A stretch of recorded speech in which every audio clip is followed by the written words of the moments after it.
I thought first thing I'd do is show you what I did to my 394. Little tiger stripe action there, guys. Uh, First attempt.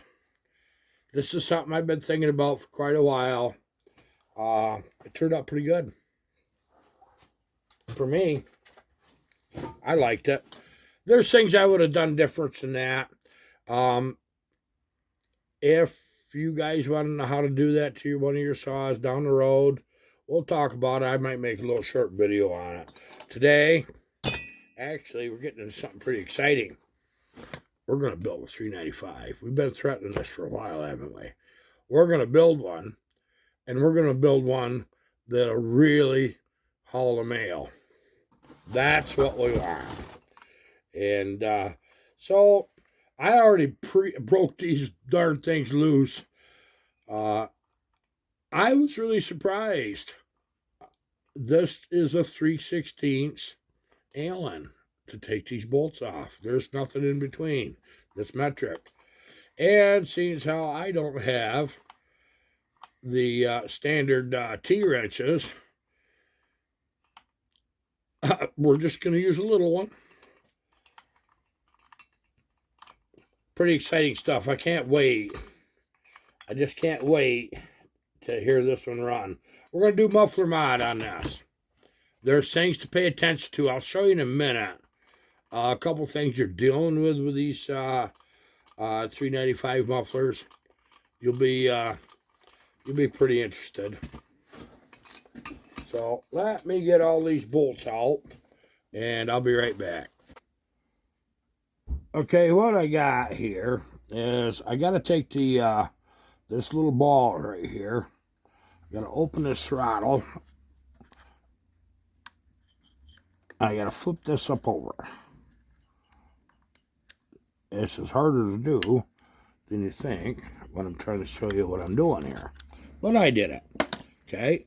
Now the next thing I have to do is I have to actually pull off these lines. This is my impulse for my vacuum. These are a vacuum operated fuel pump, which you guys know. And my fuel line. Okay, so got fuel on the camera, my golly, they gotta do that, don't they? Hopefully it didn't screw up the video. Well, might not want to check that, huh? And then I've got a holder down here I've got to get. So what I'm gonna do is just get a couple of these things out of the way, and we'll show you what's the rest. Oh, we've got some more rain. I don't want the rain. Okay, so I've got to pull that impulse through this block. But I have to get this cocked up a bit. And also, I've got to get that throttle cable the rest of the way out of the throttle cable holder. So let's just, I guess first thing I better do, guys, is get the choke off. You know,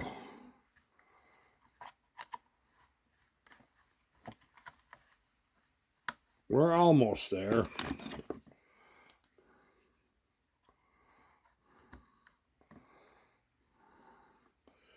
These churn and roll out. They don't just snap in. They're a little... I rather wish the 372s was like these in a lot of ways. Really, honestly. I mean, there's a little fiddle in here. But bear with me and I'll get her where I want it.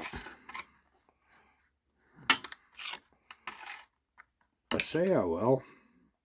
You always get the one in the bunch, don't you? Yeah, you do. You do.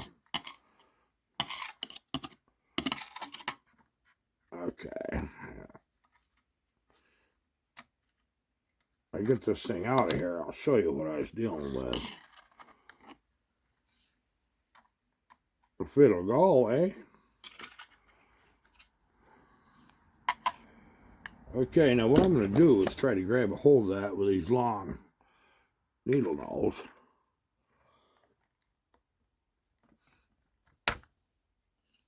And kind of grab that.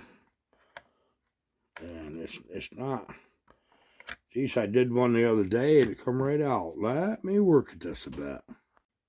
Okay, this is what they got. Is they're just let me get that where you can see it. See, this gets just a hook, metal hook, and that rolls out of that choke. They won't fall out like the 372s and stuff will. They just snap into that. But in that particular case, it didn't roll out as nice as what they normally do. I'll tell you that right now. So we got that done. Now what I have to do is start picking the cylinder up and fish out this impulse line. I'll get her shoved a little bit.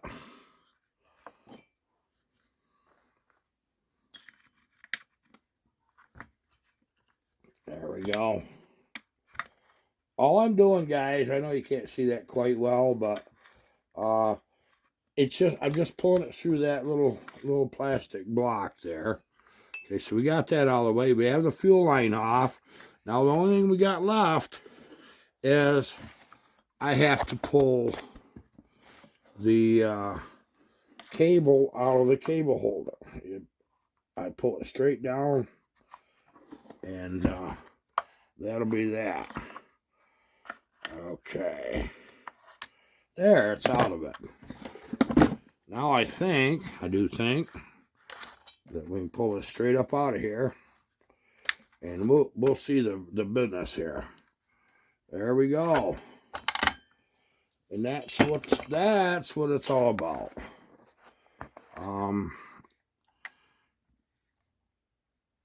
Normal wear on the piston. See, that's a windowed piston. You're going to see things change there just a bit with that piston. Saw looks beautiful inside. It's really, really quite clean. A nice burn pattern. Looks good. Yeah. I think we're in good shape. Okay, what I'm actually doing now is I'm taking the intake off. It's a long-winded screw.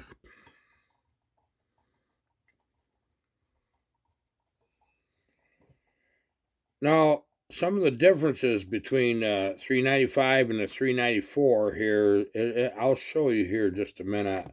And I don't have a 394 cylinder off right this second, but maybe if I look around here behind me or something, I can find one. But I can explain it. See, they have a rubber boot on the 395. You can see it's flexible. And it has the throttle cable holder like the 372. Well, the 394, the carburetor bolts right to a plastic flange, just like the 272, 268, 266. That's what the deal is there. Okay, that ought to just kind of twist out of there, but okay, we got her. Now, that's your intake. When they went to this, that solved problems that the 394 had. The 394 would get enough vibration, they'd break that little plastic spacer between the actually bolted on the cylinder. Okay, they'd break that. And that wasn't a very good thing, so I gotta put this in my bag. I'm gonna tell you, 1 gallon bags. I like the sliders because when you're out here in the shop and everything's dirty, you get dirt in the other style. I'm gonna take that. I say I'm gonna. There we go. I wanted the impulse line off. The impulse actually feels pretty nice. It really does. I will do a little quick inspection of the cylinder. Let's just see the configuration. Let's see what we got. And then I'm going to show you. Okay. See down there, see that bridge right inside there? 394 does not have that. This makes this truly a quad loop. You see your primary and secondary transfers right there. And this is my exhaust side. So the secondary transfer is closest to the intake. The primary is closest to your exhaust. Okay? But this actually it's a nice cylinder. It really is. But you wouldn't think that little bridge there and those two transfers would make a difference. And they do. But there's something else I wanted to explain. Did you know, out of the box, that 394 would run circles around these 395s? They would. Hands down. Anybody's run both, and they're honest with themselves, will admit it. These were an EPA saw, whereas 394, the last album was in the early stages, but no cigar. They just burnt fuel and made horsepower. And they didn't have that bridge. No quad loop. Not like that. But, here's the but. Because of having a quad loop and a primary and secondary transfer, I get, for the same amount of work, I get more horsepower out of 395. I do. I really do. But it is what it is. And I'm sure some of you that port out there have noticed the same thing. I can't wait to do this one, really. It's for my friend Dan out in Connecticut, this saw is. And I have a feeling he wants a tiger stripe. It's something I think we might do. We just might do it. It's not that hard. That's something, don't even ask me. I'm not doing it for somebody else. Do it yourself. But I'll show you how to do it in an upcoming video. When we do this, if there's enough interest, I'll make that video. If there's not, then we won't. But don't be afraid to get creative with your saws, guys. This is where the fun's at. Oh, man, I got to show you something creative now, don't I? You guys, some of you have been asking, hey, where's that Reed 372 you've been building? Well, we built it, put it together, run it, took it apart, messed with it. I do that on my own time. I haven't worked on it in quite a while. I did earlier. I got out here early this morning. I'll give you a little sneak peek. Okay, here it is. Removable head, dome piston. There's definitely an advantage to this. Not going to show you the details yet. I will explain a few things about this. There was two choices for Reeds for this particular build I was willing to do. I could have run a 2-pedal or a 4-pedal Reed. I had decided that what I wanted was a 2-pedal Reed. And I wanted velocity. So this is what we got. It's going to be an interesting build here. If you notice, that reed block rather comes out in a nice place. Let me get this out of your way. Yeah, I probably don't need it anymore. That's pretty much straight shot in there. Okay, now what I'm doing with this saw is I am building an intake. I think I got it built now. I got to make sure it's right. That goes right here. Now it's going to have a little flange onto it. I will be taking a 372 intake. You know, they're about yay long. They're rubber. Cutting it. I have to have my distances right so that the throttle cable lines up in the stock position. The carburetor is going to be in the stock position. This is a journey, guys. It is. Yeah. When I build things like this, I do it one little step at a time, just one. And it's gotta remain fun. If I started on this and said, okay, here's where I want to end up, I'll just go there first. There's things that doesn't work out. I've built reed saws years ago. And every little while I'll get one. The 66 mag reed saw, in frickin' sane. I think we need to do a 395 reed saw, don't you? Mm-hmm. I think my buddy Eric might like that. We might build him one. I know we'd do it with a big bore if we do him a reed saw. Got to be a logging saw. Now, this saw, you're going to be able to go out and cut timber, or I will. I will be able to do that with this. Interestingly, I tell you what I did. I made this head out of an old junk 372 OEM cylinder. First thing I had to do, just so I could work in my lathe, is I had to get something I could grab a hold of it in the lathe. That's that right there. Machine surface, guaranteed straight. Had to cut the head off of the old junk cylinder.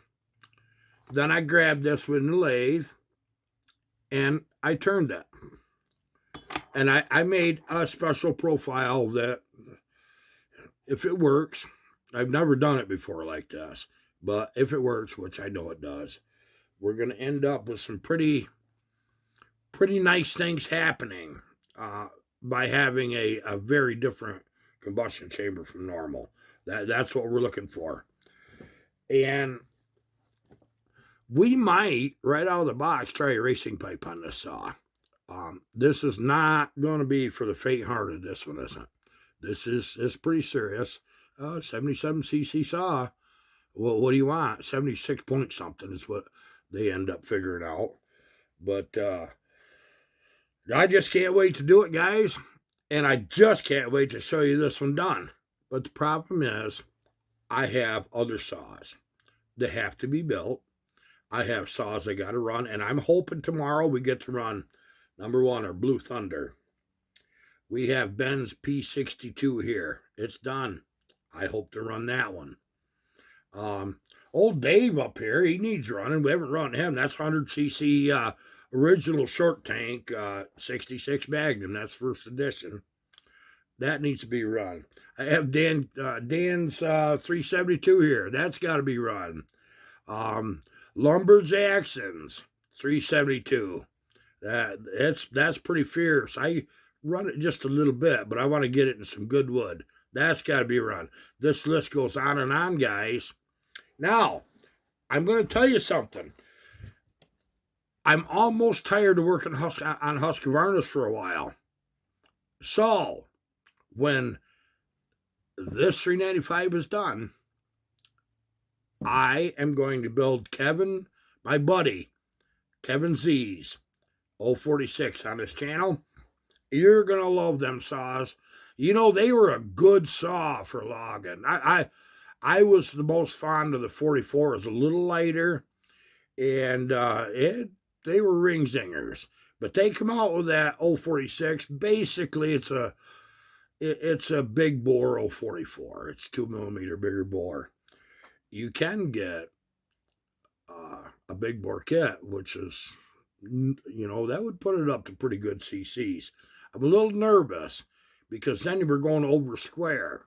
That means my bore is much bigger than my stroke. And I'm not sure I really want to do that. I'd like to play around with one of my own just to see if it was a good idea. But Kevin will like it. We have Robert Ramsden's 044 here. That's going to be a pleasure to build. I really love building them. We have several steels. So let's see if we can get bored with some steels. I got a special build here. It's a 372 for my good friend in Australia, Bill Block. I've been over a year threatening to build him a saw. It's going to be a gift from the channel, so hopefully he understands that. I know he just can't wait to run it. But I got to clean the carburetor, and we'll go ahead and get that done and start it. And I might slide that in on a Sunday project or something, because I have an idea that we could do that in just a little while, a couple Sundays. But I don't want to wear myself out. Yes, my sugar level is coming down good. It's not there yet. It is doing very, very good though. Complete diet change. I listened to you guys' advice on this. Those of you that had the same thing, I did. But you know something? You think it's easy getting rid of the carbs. It's not. I went from being a meat and potatoes man to a meat and salad man. And the green vegetables. And I'm not cheating on that. I'm not. But I'm doing well. I'm doing well. I did notice one thing. If for some reason my sugar starts spiking, I feel kind of funny. But I tell you what's worse is when it's dropping like a stone real fast, I get right down where I feel terrible. And then once it stabilizes, I'm fine. But we're there. I'm there. I'm accomplishing a goal. I have less pain in my joints and my muscles. My mobility has increased 1,000% because of that. My hands don't hurt like they did. Remember, I've been complaining I've been dropping stuff for how long? Yeah, that's what caused it. My bad, huh? Okay, that's it for today's video. Can't wait for till tomorrow. Goodbye.